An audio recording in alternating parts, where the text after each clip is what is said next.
once again for joining us on our Sunday morning video service. We're happy to have you. I hope you're out there enjoying this summer weather. It gets a little hot, but you know what? It could be a lot worse. I was in Phoenix last weekend and it was 114, so I'll take 100 any day. But I hope you're enjoying your summer.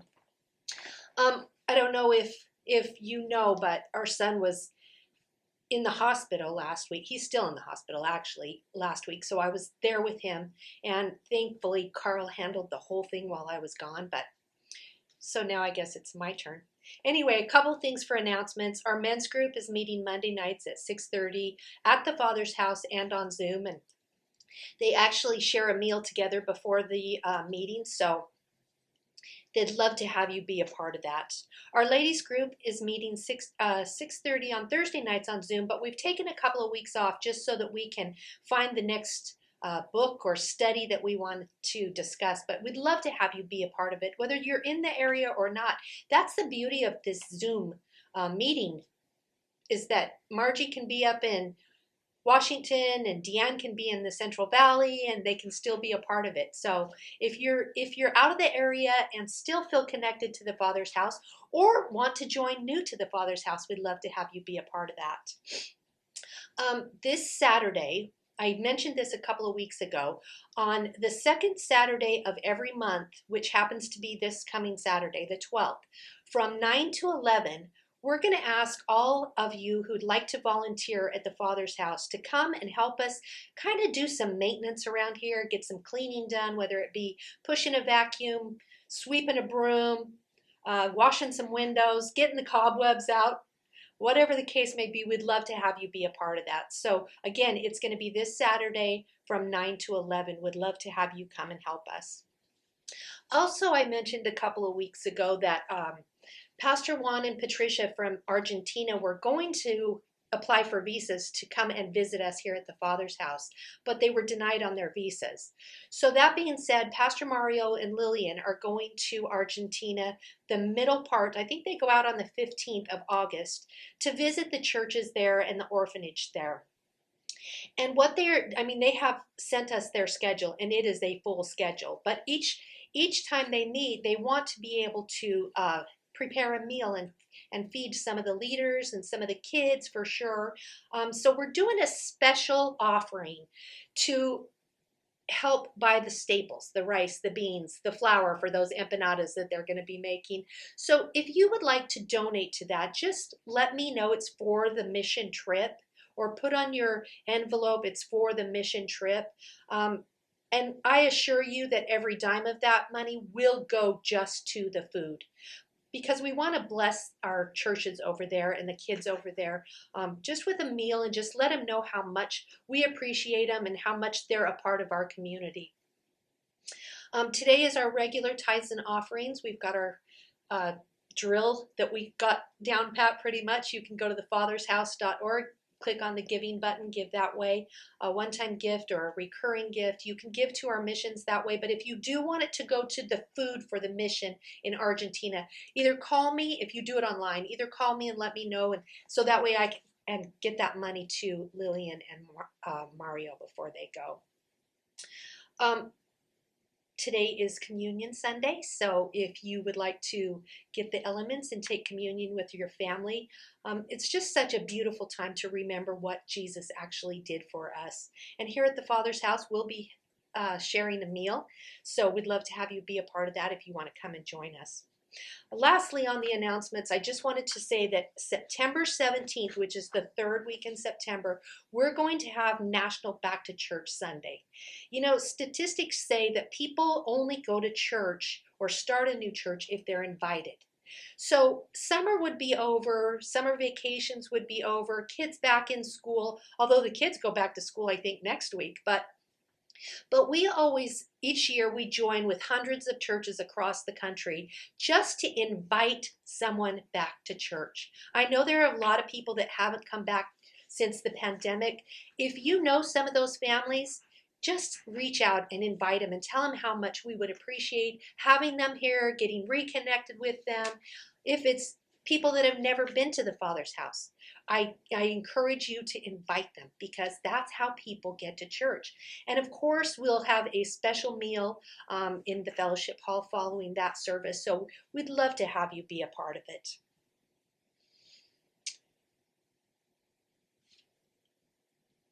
So that being said, I guess I mentioned a few weeks ago when I actually did the teaching that I'm taking this homiletics class. And what that is how to prepare a message and how to put all the things together that you want to say. And of course, I've got my major notes here because of that. But this is that one was in lieu of my midterm paper, and this one's going to be in lieu of my final paper. So I just want to thank you ahead of time for bearing with me to go through this message. So what have we been talking about? We've been talking about Jesus coming to pitch his tent and live among us, to explain who the Father is to us as a man and as the divinity also. The last several weeks we've been talking about good moral character traits and the Sermon on the Mount and the Beatitudes and how that lays out the life that God wants us to live, the good moral character that he wants us to have. And when I taught a few weeks ago, I talked about anxiety and the lack of faith and lack of trust in God and what that means and how he doesn't want that for us either. That is one emotion that he does not want us to feel. So I hope you got something out of that. It really helped me kind of process what I was going through and how I wanted to live my life and how I wanted to change to increase my good moral characters. And then we had Pastor Carlos speak, and he jumped over to Matthew chapter 8, and he talked about the lepers and the healing of the lepers and how God doesn't want us to live as outcasts, that God wants us to be part of a community and part of a fellowship. And I thought he did a really good job explaining that. Then Pastor Mario spoke, and he talked a little bit about the magnificent story that we have been studying, both the women's group and the men's group.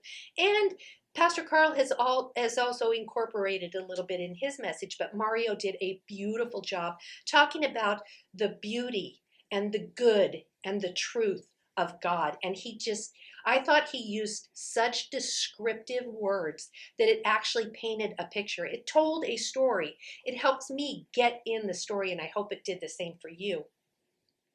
And then last week, Pastor Carl finished up the Sermon on the Mount and finished through chapter 7 in the book of Matthew.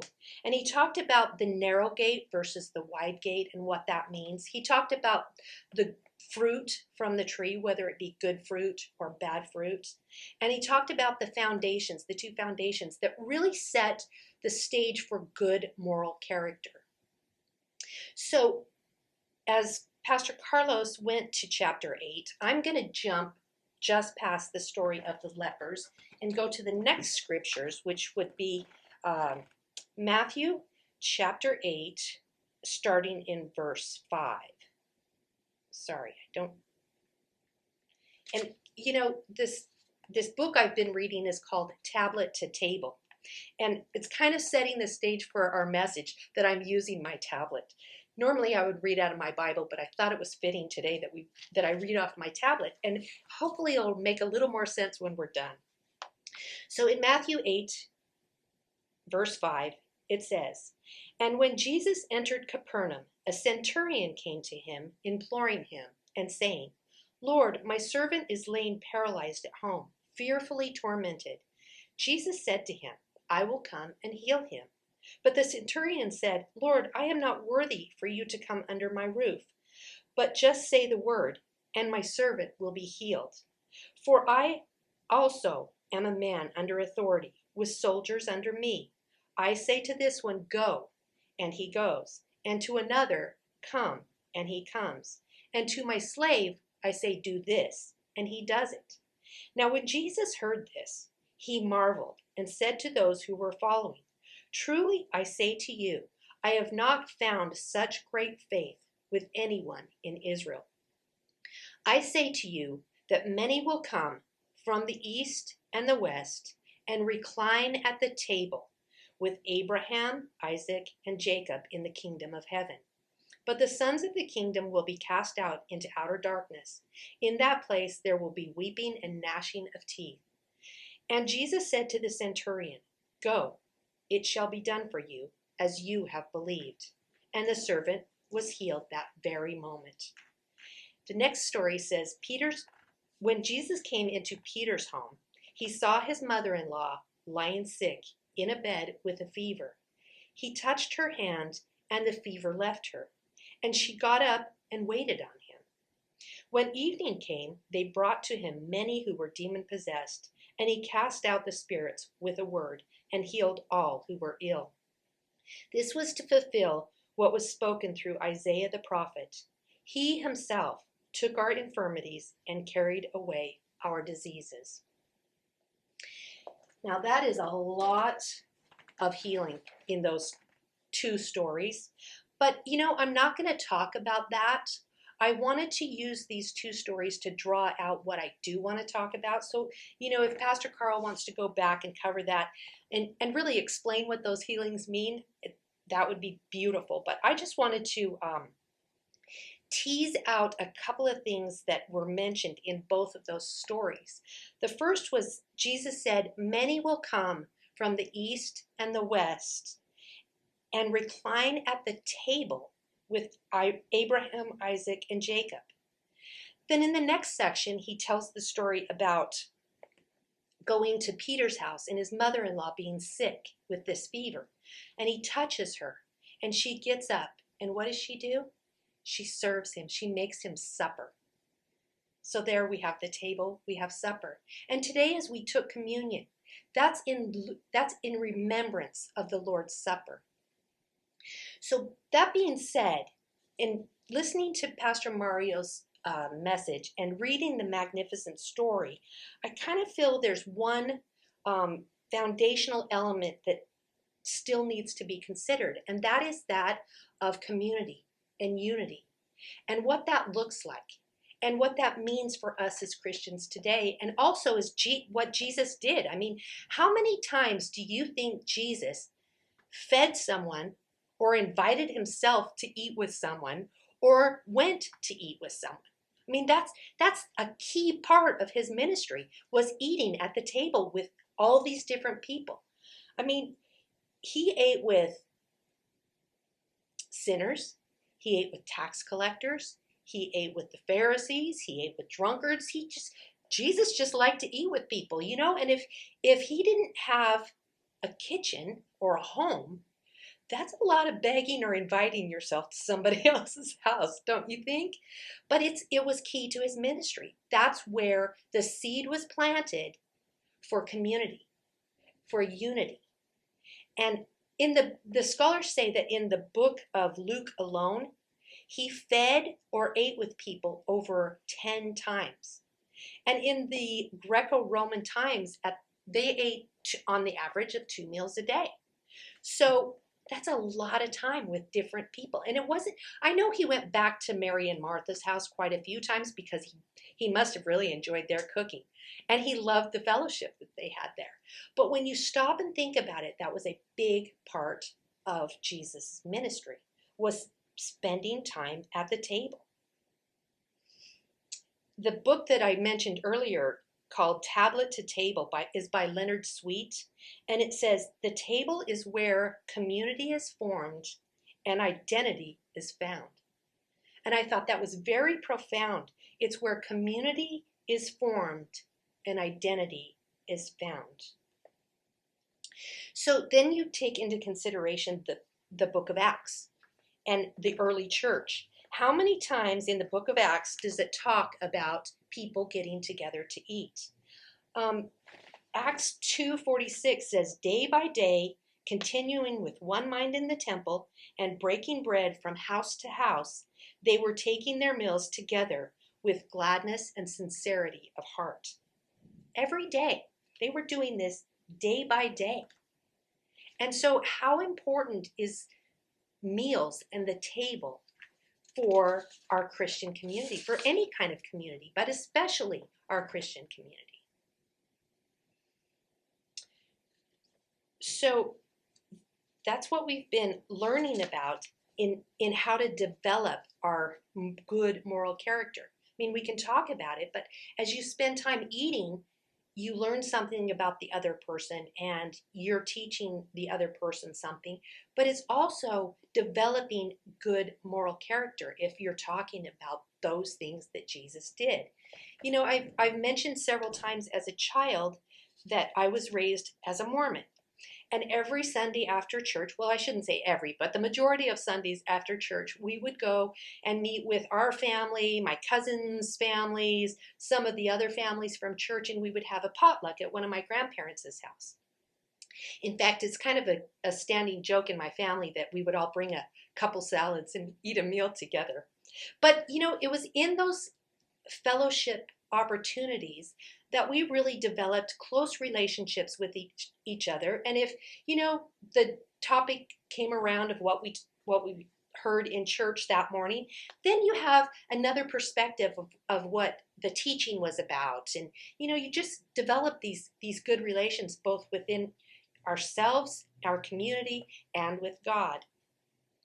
And as a family, we had 6 kids in our family. So we always sat down for a supper. Always. Every night I can remember getting around the table. Sometimes it was just bread and milk for dinner, but the chatter happened. And we all talked about choices we made that day, activities we did that day, and what a better way for a parent to teach a child good moral character than those kind of conversations that happen around the table. You know, sharing a family dinner, a meal, a cup of coffee, going for a drink with new acquaintances or with current acquaintances, friends, whatever, has become such a big deal in our society. And I think as a church, that's a great way to develop a community and a close-knit family and a relationship with each other as well as with God. I mean, how many of you practice that? Do you sit down and have a family meal, or do you sit down and uh, eat in front of the TV? Or, you know, it's just something to consider. I'm sure the Amaryllis family does this because I'm sure there's not 2 or 3 days that ever go by in a row that Carlos and Regina aren't cooking for their kids or their grandkids or his family or her brothers and her mom. So, you know, it's just food for thought about what you can do when you get together as a group. That's why here at the Father's house, we've kind of established a discussion for our small groups in lieu of a teaching. Because as you sit around and talk, you learn from someone else, their interpretation and their perspective on whatever you've been reading or whatever you've been studying. And then you grow and you develop wisdom from that. And wisdom happens to be one of the key moral characters that we've talked about and what God wants us to develop in ourselves. So whether it be coming from the cardinal virtues or the spiritual virtues and the unity and community, it's all different ways that we can grow and develop as a community. I know, you know, we have meals in the fellowship hall once a month, and each week that happens, I just see the community growing closer. I know Pastor Carl would love to see it happen every week again. So my prayer has been that we get the volunteers to come and help us do that, because we don't really want to see Mickey and Terry breaking their backs every week to do it. Although, as the scripture that I read in Acts said, they did it together with gladness and sincerity of heart. I know that's Mickey and Terry's hearts. But I would love to see more volunteers that would want to be a part of it. That's why I loved when Yasidra's family came and said, we want to share my mom's birthday at church and feed everybody. We want a meal. We want everybody to be at the table. And the same thing is going to happen tomorrow after our service. We have a family that has come and said, we want to feed your church, our church. We want to develop this community and we don't want it to be on anybody else. We want to take it and take the responsibility. And just that's what developing this unity and this community really looks like, both with others and with God. And that's where we can practice improving our own moral character. So I was thinking about this, and I just want to suggest a couple of things. First of all, when I did the announcements, remember I talked about the men's group getting together and having a meal before they started discussing the study. And then I talked about the mission trip to Argentina and how Pastor Mario and and Lillian, as well as Pastor Juan and Patricia, want to get together and prepare a meal for the people in these churches or for the orphanage. And then I said National Back to Church Sunday is coming and how we're going to have a special meal. And do you see a difference in that now? Do you think about it a little bit differently? Because that's exactly what Jesus did. That's exactly what he was showing us that he wanted us to do. The next thing I want to ask you, have you ever gone into a restaurant to eat and you sit down and you look around, or you do it yourself? Grab your phone or your tablet and you're texting back and forth. I'm sure you're not texting with your husband that you're sitting and having dinner with. But that becomes such a distraction and you're not sharing the time. Or another thing, as you go to a group meeting, whether it be a meeting or just a dinner that you're going to meet other people at, how often do you go and sit at the same table or with the same people each time? Because it's where you're comfortable. I mean, I do it, of course. It's a natural thing. But going into this, well, actually, as I should say, coming out of this message, I would just like you to consider something. Because this table has become such an important role in our society and our community and developing our community, I would challenge you to put your device back in your pocket or leave it in your purse and just really enjoy the meal and whoever you're sharing it with. And also, I'm going to say this tomorrow. I didn't really know how to say, well, I guess I do. As you invite people to your home or you are invited to other people's homes, just spend some time with someone that you're not the most familiar with. Develop that relationship with that person that you don't really know, or invite someone over that you don't really know, because it's such a better way to get to know people and develop those relationships. So, in pure Pastor Carl fashion, I just want to say, will you say yes to eating a meal in true Jesus fashion and sharing it with someone you don't know in order to develop a new relationship with them, a new community with them? Because I think that develops good moral character, and I think God would be proud to see it.